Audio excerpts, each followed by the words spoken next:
Marvin's Marvelous Mechanical Museum, known from coast to coast like butter and toast. All right, now by a show of hands, how many of you have ever heard of Marvin's Marvelous Mechanical Museum? Okay, so maybe it wasn't the best slogan, but where I'm from, Farmington Hills, Michigan, it's relatively well known.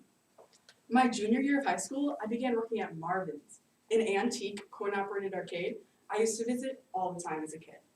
Now, to understand why I got a job in the first place, I need to tell you a little bit about my high school.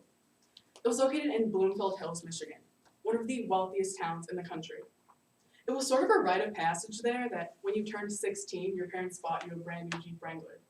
Well, in my case, I turned 16 and my parents gave me my grandma's old Honda Pilot. I was devastated. So I talked to my dad and he said that if I got a job, he may or may not consider getting me a Wrangler.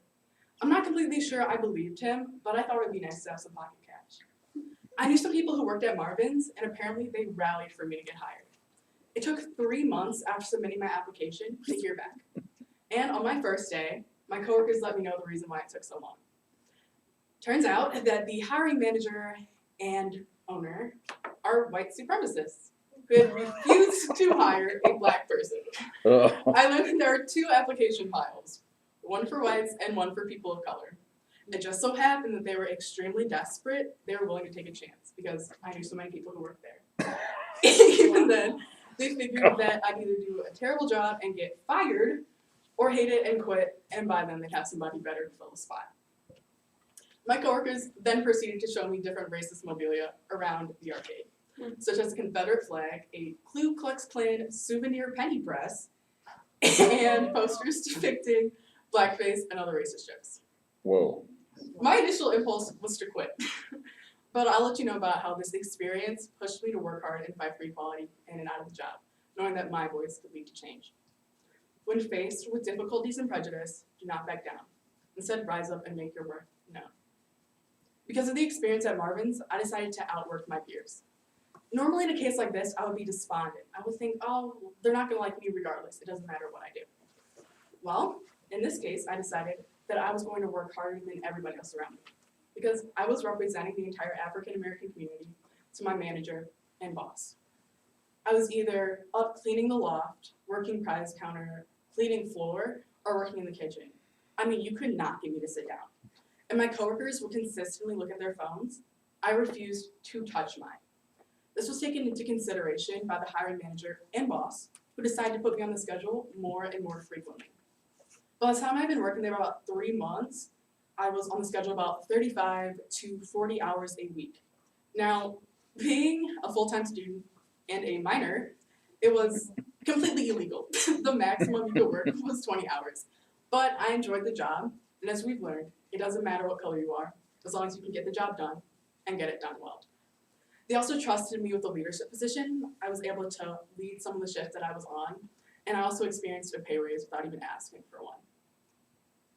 Now, I learned that my hard work could make an impact on the minds and hearts of 2 people who were dead set on discriminatory methods. And this pushed me to fight for equality out of my job as well. At my high school, I went to a predominantly white Catholic high school, and there had never been a diversity group ever. I know there was racial tension at the school, but I decided that there was nothing that I could do about it.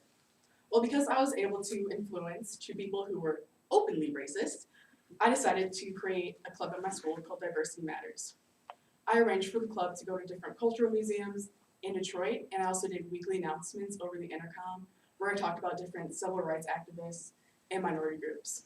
I was even able to shed a light on different religious groups considering that I was a Catholic high school. Because I knew that my voice could make change, I decided to work harder in Model United Nations as well. I had been a member for my first 3 years of high school, but I really valued shying away and just letting everybody else take over. I always sat in the back during meetings and during simulations. I never said a word because I thought I was going to say something silly and everyone was going to secretly hate me. Well, senior year, I decided to apply for a leadership position. I became president of the club, and during simulations, I would get up and speak to 50 to 60 high school students about discrimination and the fight for equality. Because of my work on Model United Nations, I was granted a scholarship by the social science faculty at my school, who recognized that I was embodying a spirit of activism. It was incredible knowing that my individual impact could be noticed not only by the other students, but also by the faculty as well. All of this began over my simple want for a Jeep Wrangler. I searched for a job and came to know that my boss and manager were known for their racist attitudes and discrimination. Instead of quitting, I decided to prove myself in and out of the job. I attained a value I did not have before: optimism. Most of my life, I've been very pessimistic. I thought that I, as an individual, was too small to make any change in my community.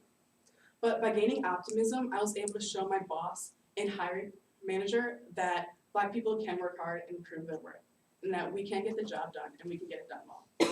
By gaining optimism, I was able to start a diversity club at my school, become president of Model United Nations, and gain a scholarship for working toward equality. By my hard work and optimism, mostly my dad, but I was able to buy a new Jeep Wrangler. 4 days later, I crashed it.